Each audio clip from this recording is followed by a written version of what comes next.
مکہ کی طرف، خانہ کعبہ کی طرف نہ، 18 مہینے تک پڑھاتے رہے مسجد اقصی کی طرف. کیوں؟ فرمایا تاکہ پتہ لگے یہ میرے رسول کے پیچھے پیچھے چل رہے ہیں یا خانہ کعبہ کے پیچھے ہیں. پتہ لگایا. صحابہ نے کہا یا رسول اللہ جب آپ کا چہرہ دیکھ کر ہم نے سارا کچھ چھوڑ دیا، خانہ کعبہ کیا ہے آپ نے بتا دیا اللہ ایک ہے تو بات ختم ہو گئی. آپ کے کہنے پہ ایمان لائے، جدھر چاہے وہاں منہ موڑ کے نماز پڑھوا لے. سبحان اللہ. 18 مہینے گزر گئے تو پھر توجہ ہوئی. یہودی لگے تانے مارنے. تانے کیا مارتے؟ کہنے لگے نبی ان کا دین تو نیا لے کے آیا، لیکن جس طرف نماز مڑ کے پڑھتے ہیں وہ تو ہمارا ہی قبلہ ہے. رب کو کچھ اور منظور تھا. بعض روایتوں میں ظہر کا وقت، بعض میں عصر کا. حضور کے قلب اطہر پر خیال گزرا، دل میں خیال آیا یہ یہودی تانے مارتے ہیں، کیوں نہ قبلہ چینج اگر ہو جاتا تو بہتر تھا. رب نے فرمایا میرے حبیب دو موقع ہیں، ایک تیر سے دو شکار. سبحان اللہ. مکہ میں ان کا بزنس تھا، تجارت تھا، سارا کچھ چھوڑ کے تیرے پیچھے آ گئے. میں نے دیکھ لیا ایمان پختہ ہے. نماز فرض ہوئی تو میں نے ان کو خانہ کعبہ سے ہٹا کر مسجد اقصی کی طرف پھیر کے رکھا، اقدام دیا. میرے یار 18 مہینے ہو گئے ہیں، کہیں ایسا نہ ہو کہ میرے ساتھ جڑ جائے زیادہ اور حبیب تجھے چھوڑ کے جڑنے کی کوشش کرے، تجھے چھوڑ کے جڑنے کی کوشش کرے. حبیب پھر امتحان لے لے، حالت نماز میں قبلہ چینج کر دو. کہاں چینج کر لو؟ فرمایا دو کام ہو جائیں گے، ایک یہودیوں کا بھی جو منہ ہے بند ہو جائے گا، دوسرا تیرے ان یاروں کا بھی امتحان ہو جائے گا. پتہ لگے گا کہ یہ قبلے کے پیچھے بھاگتے ہیں یا حبیب تیرے پیچھے بھاگتے ہیں. سبحان اللہ. نعرہ تکبیر، نعرہ رسالت، مسلک اعلی حضرت مفتی شکیل احمد ثقافی صاحب، کانگریس زندہ باد. اصلاح معاشرہ کو توجہ. سارے بولے یا رسول اللہ. تھوڑے ڈھیلے ہو گئے، اور بولے زور سے بولے یا رسول اللہ. توجہ رکھنا، بات سمجھنا. میں نے کہا اگر یہ صحابہ حالت نماز میں نہ ابھی کوئی وحی اتری ہے، نہ حضور نے کوئی آرڈر پیش کیا ہے کہ قبلہ چینج کرو، نماز کیسے پڑھ رہے ہیں؟ امام سب سے آگے ہوتا ہے کہ پیچھے؟ زور سے بولیں. سب سے امام کی مقتدیوں کی طرف منہ ہوتا ہے کہ پیٹھ؟ زور سے بولیں کیا ہوتا ہے؟ شاباش. مثال لے لیں، حضور ادھر مڑ کے نماز پڑھا رہے ہیں، صحابہ ادھر موجود ہیں. صفوں کی ترتیب یہ ہے کہ سب سے آگے صحابہ کی صفیں موجود ہیں، پھر نابالغ صحابہ کے جو بچے ہیں ان کی صفیں ہیں، اس کے بعد عورتیں موجود ہیں. صفوں کی ترتیب. حضور نے حالت نماز میں 2 رکعت ہو چکی ہیں، قبلے کو چینج فرمایا. نکلے ادھر سے تو پیچھے چلے گئے. کہاں چلے گئے؟ اگر صحابہ منہ کو نہ موڑے تو پھر دونوں کا منہ آپس میں مل جائے گا، آمنا سامنا ہو جائے گا. اگر خالی منہ کو پھیر لے تو پھر بھی بات بننے والی نہیں، اس لیے کہ جو عورتوں کی صف لاسٹ میں تھی وہ 1 نمبر پہ آ جائے گی، بچوں کی اس کے بعد آ جائے گی، صحابہ جو 1 نمبر پہ تھے پیچھے آ جائیں گے. نظام درہم برہم ہو گیا. کیا ہوا کہ صحابہ ادھر سے مڑے تو ادھر چلے گئے، بچے پھر مڑے تو پیچھے آ گئے، عورتیں سب سے پیچھے آ گئی. 2 رکعت نماز ہو چکی ہے، نماز ابھی جاری ہے، نماز ابھی جاری ہے. بات سمجھنا آگے وہ کہنا چاہتا ہوں. قرآن نے کہا وَمَا جَعَلْنَا الْقِبْلَةَ الَّتِي كُنْتَ عَلَيْهَا إِلَّا لِنَعْلَمَ مَن يَتَّبِعُ الرَّسُولَ. فرمایا اے میرے حبیب جس طرح آپ نماز پہلے مڑ کے پڑھ رہے تھے، ہمیں تو اس قبلے کی بھی کوئی ضرورت نہ تھی. ہم دیکھنا یہ چاہتے تھے رخ مصطفیٰ کے پیچھے کون جاتا ہے، قبلوں کے پیچھے کون جاتا ہے. فرمایا قد نرى تقلب وجهك في السماء فلنولينك قبلة ترضاها فول وجهك. حبیب آج اگر آپ کے قلب اطہر پر خیال گزر گیا ہے کہ اس قبلے کو چینج کرنا چاہیے تو ابھی چینج کر لو، ابھی چینج کر لو. اگر چینج کر لو گے تو 2 کام ہو جائیں گے. فرمایا دو کام ہوں گے. کیسے ہوں گے؟ فرمایا دو کام یہ ہیں، جو میرے حبیب تیرے ساتھ ساتھ گھومتا چلا گیا، جدھر تم نماز میں چلے وہ بھی چلا گیا، فرمایا اس کا ایمان بچ جائے گا. فرمایا اور جو کھڑا رہ گیا، اللہ کی طرف سے تو کوئی حکم نہیں آیا، میں تو اللہ کو مانتا ہوں، نبی پھر رہے ہیں تو پھرنے دو. فرمایا جو ایسا کرے گا تو کیا ہوگا؟ فرمایا وما جعلنا القبلة التي كنت عليها الا لنعلم من يتبع الرسول. اور آگے فرمایا وما كان الله ليضيع ایمانکم ان اللہ بالناس لرؤوف رحیم. کہا صحابہ اللہ کا شکر ادا کرو کہ میں نے تمہارے دل کے اندر یہ بات ڈال دی کہ جدھر حبیب جا رہا ہے ادھر ہی نماز بھی جا رہی ہے، اور تمہارا ایمان بھی حبیب کے پیچھے پیچھے ہے. جدھر میرا حبیب جا رہا ہے تم بھی ادھر چلے جاؤ، تمہارا ایمان بچ جائے گا. اگر ایسا نہ کرو گے تمہارا ایمان ضائع ہو جائے گا. یہ ہے سارے صحابہ کا امتحان. اب تھوڑا اور آگے بڑھے. ایک غزوے سے واپس آئے تو میرے حضور نے حضرت علی سے فرمایا علی ہم نماز پڑھتے ہیں، تم ذرا یہ کام کر کے آ جاؤ. تو جو ہے آپ کی میری طرف زور سے بولے یا رسول اللہ.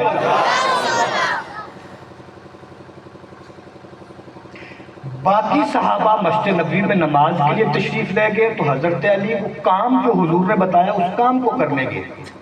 کام کر کے جب واپس آئے تو ادھر صحابہ حضور کے ساتھ مسجد سے باہر نکل رہے ہیں. کیا کر رہے ہیں؟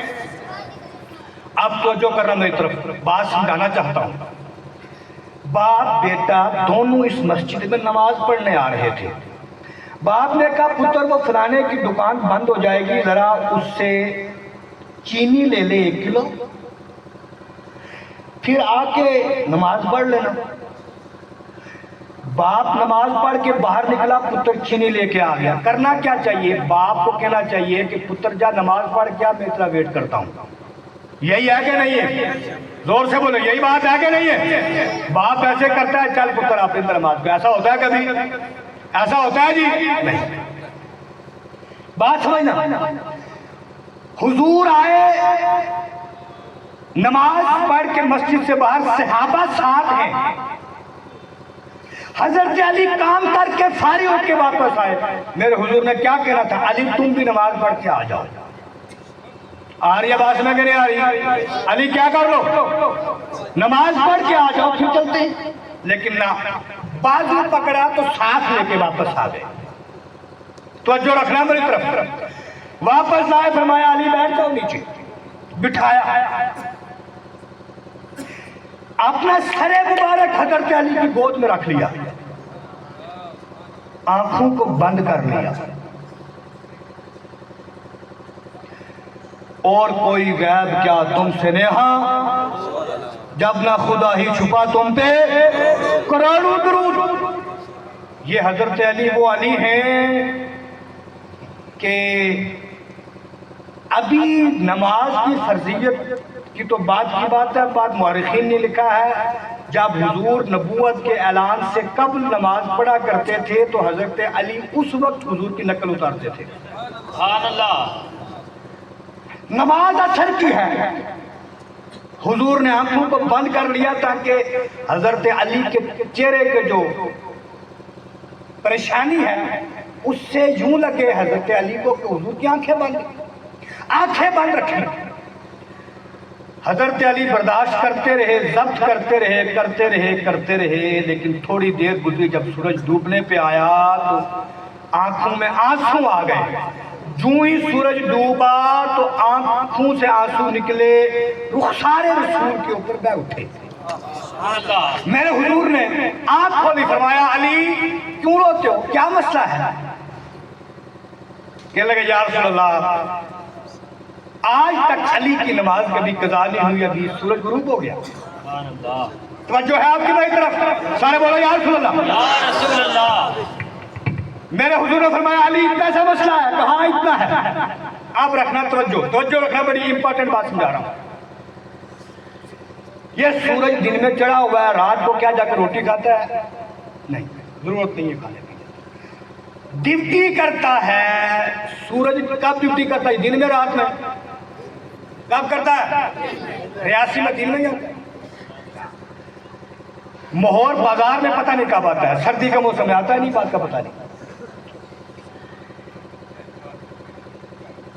سورج دن میں ڈیوٹی کرتا ہے، چاند رات کو ڈیوٹی کرتا ہے. ڈیوٹی سے فارغ ہو کے کیا کرتے ہیں؟ قرآن کہتا ہے وَالشَّمْسُ وَالْقَمَرُ يَسْجُدَانِ. فرمایا یہ سورج اور چاند جب واپس ہوتے ہیں تو سجدے میں چلے جاتے ہیں.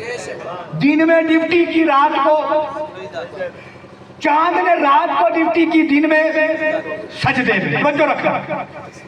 ادھر سورج نے اپنی ڈیوٹی پوری کی تو پوری کر کے کہاں پہنچا؟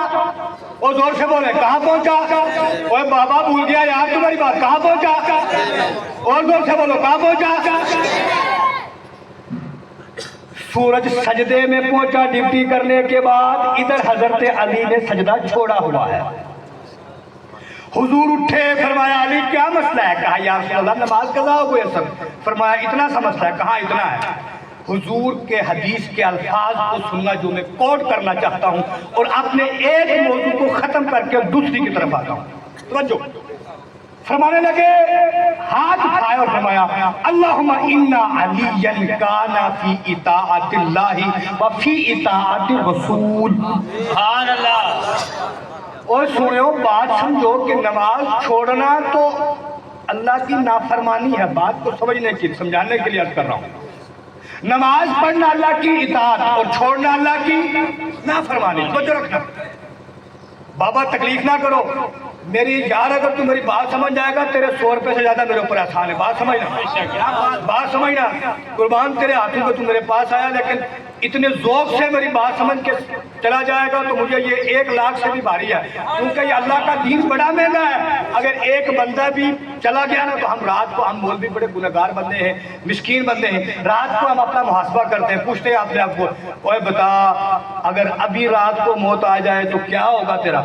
پھر ہم موڑ کے ختم ہو کے اعمال کا جائزہ لے کے ختم ہو جاتے ہیں، سوکھ جاتے ہیں. پھر ایک بات ذہن میں آتی ہے، یار حضور کے دین کے ساتھ غداری نہیں کرتے، سچا سونا دین حضور کا پیش کرتے ہیں، حضور کے اوصاف بیان کرتے ہیں. اور حضور کا نام اور حضور کا دین اگر کوئی کروڑوں بار سننا چاہے تو ہمیں کبھی پیسے کی پرواہ نہیں ہوتی. جب یہاں پہنچتے ہیں تو دل کو تسلی آ جاتی ہے کہ یار قبر کے لیے کچھ نہ کچھ سامان ہے. وہ میرے یار تو میری بات غور سے سمجھ لے، تیرے 100 روپے سے کئی درجہ بھاری ہے. سبحان اللہ. بات سمجھ حضور، بات سمجھ. بابا جی کہتے ہیں کہ گل ساری سرکار دی ہے. توجہ.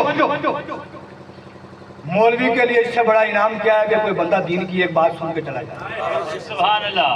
500,000 روپے کی کوئی چیز ہے، اور بات سن کے چلے جاؤ میرا بیڑا پار ہو جائے گا آپ کا ہی پاس. سارے بولے یا رسول اللہ، اور زور سے بولے یا رسول اللہ. توجہ. نماز پڑھنا اللہ کی اطاعت ہے اور چھوڑ دینا، زور سے بولو چھوڑ دینا. حضرت علی نے نماز چھوڑی ہے. نماز کیا کیا ہے؟ اب آگے کا جملہ نہیں کہوں گا کیونکہ بڑی اونچی بارگاہ ہے، بات سمجھ لیں. فرما کیا رہے حضور ہاتھ اٹھا کے اللہم انا علی کان فی اطاعت اللہ و فی اطاعت الرسول. اگر اتنی بات کہی ہوتی کہ یہ علی رسول کی اطاعت میں تھا، بات سمجھ میں آ جاتی، بات سمجھ میں. لیکن یہ نہ کہا، پہلے یہ کہا اے میرے رب یہ علی اللہ کی اطاعت میں تھا، اس کے رسول کی اطاعت میں تھا. میں نے کہا یہ نماز چھوڑنا بھی کوئی اطاعت ہے، نماز چھوڑنا بھی کوئی اطاعت ہے. آواز آئی کہ یہ تو سمجھ کہ نماز چھوٹی کہاں ہے، نماز کہاں چھوٹی ہے.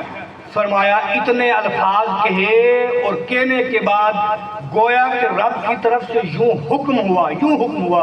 فرمایا اے میرے حبیب یہ سورج بھی تیرا صدقہ ہے، چاند بھی تیرا صدقہ ہے، یہ ابھی ابھی دن بھر کا تھکا ہرا آ کے سجدے میں گرا ہے، یہ سجدے میں گرا ہے، حبیب اٹھا سجدے سے پکڑ، اٹھا کے مدینے کی پہاڑیوں پہ پھینک دے، علی کو نماز پڑھوا لے۔ صحابہ کہتے ہیں اتنے الفاظ کہنے کے بعد اللہم انا علی کان فی اطاعت اللہ فی اطاعت رسول، فرمایا حضور نے ہاتھ کو یوں پھیلایا، یوں پھیلایا ہاتھ کو، فرمایا حضور ہاتھ کو کھینچتے جاتے، جوں جوں حضور ہاتھ کو پیچھے کھینچتے، مدینے کی پہاڑیوں کے اوپر سورج نمودار ہو رہا۔ نعرہ تکبیر، نعرہ رسالت، مسلک اعلی حضرت، نعرہ تکبیر۔ بہت خوب ماشاءاللہ۔ توجہ ہے آپ کی کہ نہیں ہے؟ سورج سجدے میں گرا ہو، علی کا سجدہ چھوٹا ہو، رب فرماتا ہے او سونیا اٹھا اس کو سجدے سے اور پھر مدینے کی پہاڑیوں پہ پھینک دے۔ میرے حبیب نے اٹھایا، مدینے کی پہاڑیوں پہ پھینکا، علی سے کہا آپ نماز پڑھ۔ سبحان اللہ۔ یہ ہے توحید اور یہ ہے رسالت۔ بات سمجھ میں آگے یہ آ گئی؟ اب سارے بولے یا رسول اللہ، یا رسول اور اللہ، زور سے بولے یا رسول اللہ۔ یا رسول اللہ۔ اب میں دوسرے موضوع کی طرف آؤں۔ آنے والی شب کیا ہے؟ شب برات۔ آج توبہ کی شب ہے، اور اگر بندہ سدھرنے والا ہو تو اس کے لیے ہر شب شب توبہ ہے۔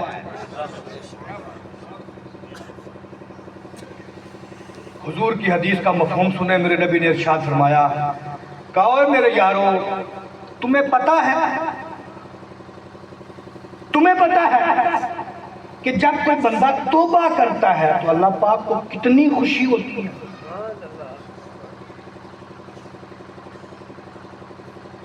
پھر میرے حضور نے ارشاد فرمایا یوں سمجھو ایک بندہ ہے صحرا میں چل رہا ہے جہاں پانی کا کوئی نام و نشان، فرمایا اس کی سواری کے اوپر اس کا پانی کا سامان بھی ہے، پینے کا سامان بھی اور کھانے کا بھی۔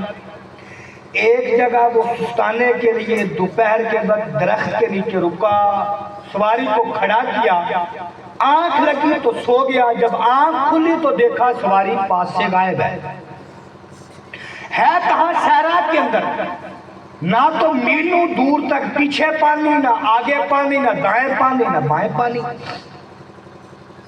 فرمایا اب وہ بندہ کیا کرے گا؟ کہا یا رسول اللہ اب کیا کرنا ہے؟ اس نے موت کا انتظار، کیونکہ صحرا میں پانی کا نہ ہونا موت کا انتظار ہے۔ اور عقل مند وہ ہوتا ہے جو صحرا کے اندر پانی کے لیے ہاتھ پاؤں نہ مارے۔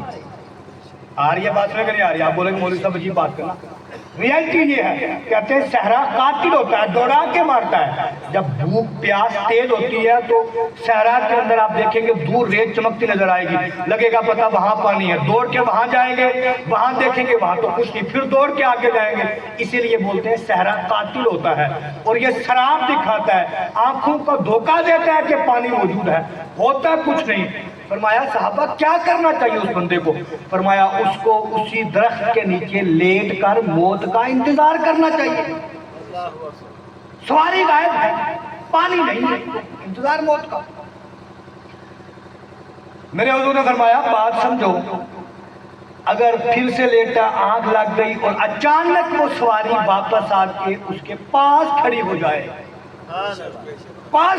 بتاؤ اس بندے کا کیا حال ہوگا؟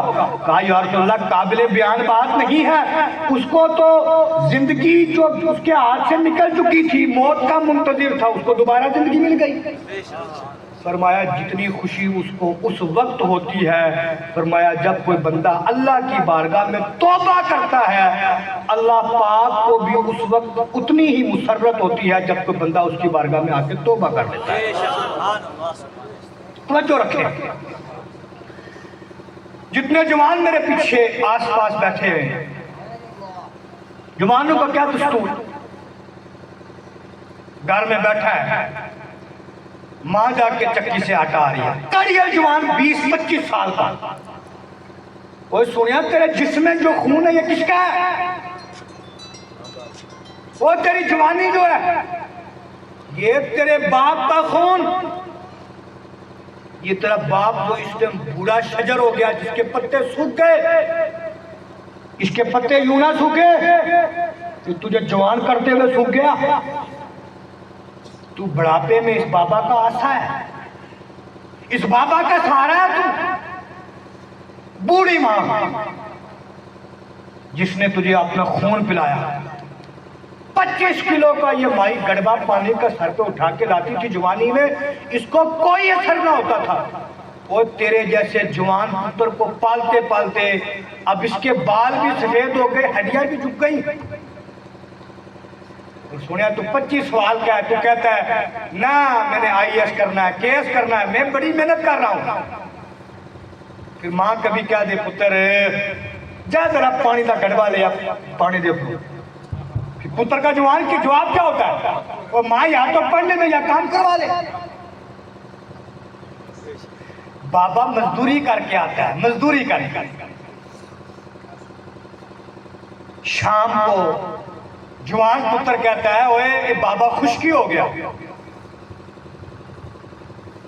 اوے سونیا یہ اس وقت سے اٹینشن میں ہے جب سے تو ابھی شکم مادر میں تھا۔ تو 3 مہینے کا ماں کے پیٹ میں تھا، دعائیں لگا تھا کرنے، یا اللہ میرے پتر کی خیر کرنا، یا اللہ مجھے پتر دینا، نرینہ اولاد دینا۔ اور یار یہ اس وقت سے فکر میں ہے۔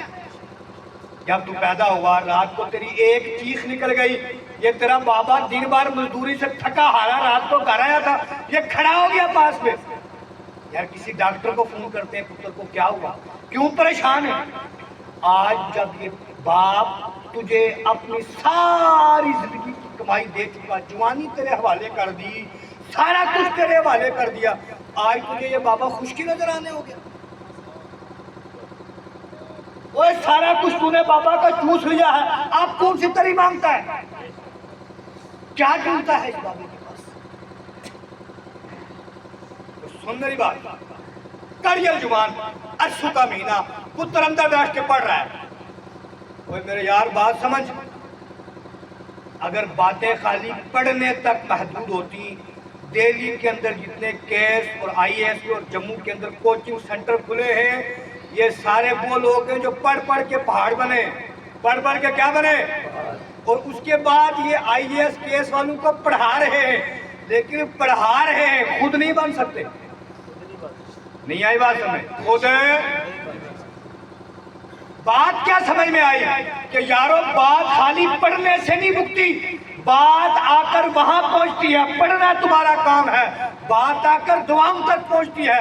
جب پتر جوان ہو 1 گھنٹہ پڑھتا رہے، 2 گھنٹے پڑھتے رہے، 3 گھنٹے پڑھتے رہے، اٹھ کے ماں کے پاس جائے اور ماں کوئی بات نہیں میں پڑھ رہا ہوں، جب پانی لانا ہوا تو اس پتر کو یاد کر دینا، جاؤں گا تھوڑا سا مائنڈ بھی فریش ہو جائے گا، وضو بھی کر لوں گا، اور پانی کا 20 کلے کا یہ گڑبا میں اٹھا کے لاؤں گا، ماں تو نہیں لانا۔ ماں کا دل خوش ہوگا، وہ بولے گا الہی تیرا شکر ہے تو نے مجھے ایسا جوان پتر دیا، یہ ہڈیاں اب کام کے لائق نہیں ہے، تو نے ایسا بچہ دیا مجھے کہ پانی اٹھا کے لا رہا ہے۔ اور میرے یار جب تیرا یہ معمول بنے گا پھر تیری محنت بھی رنگ لائے گی، اور ماں باپ کی دعا رب کی بارگاہ میں جب ہاتھ اٹھیں گے، میرا رب میرے حبیب فرماتے ہیں جب کوئی سفید ریش بندہ رب کی بارگاہ میں دعا کرتا ہے، اللہ پاک اس کے گناہوں کو نہیں دیکھتا ہے، اس کی سفید ریشی کو دیکھتا ہے۔ میرے یار جب تیرا باپ تھک ٹوٹ کے ہار کے پریشان ہو کے تیرے لیے دعا کر یہ ہاتھ اٹھائے گا، رب تیرا بیڑا پار کر دے گا، مجھے DSP کو نہ بنائے گا، SP بھی بنائے گا، IAS افسر بھی بنائے گا۔ لیکن یوں ہی اگر پڑھتا رہا تو پڑھتے پڑھتے پڑے رہو گے، حاصل کچھ ہونے والا توجہ کے ساتھ۔ دوسری بات سمجھنا، توجہ، درود حضوری پڑھ لیں، صلی اللہ علیہ وسلم،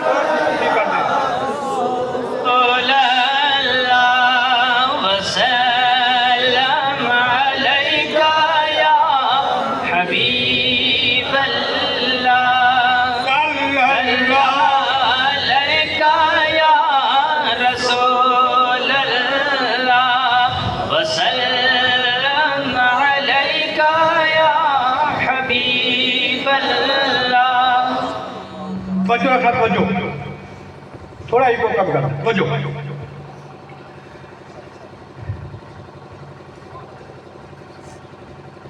باپ ہے نا باپ، باپ کبھی پتر سے کہتے ہوئے یار مجھے بھی تھوڑا سا ڈاکٹر کو چیک کروانا، جموں جانا تھا، کبھی موقع نکالنا۔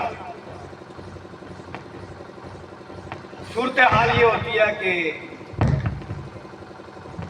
تھوڑا آگے اس کو آپ روک ہی دیں، ایک جگہ میں کرے گا۔ تو پاک پر اللہم صلی علی سیدنا محمد مبارک وسلم علیہ، ہمارے مہمان خصوصی ہیں ماشاءاللہ سے۔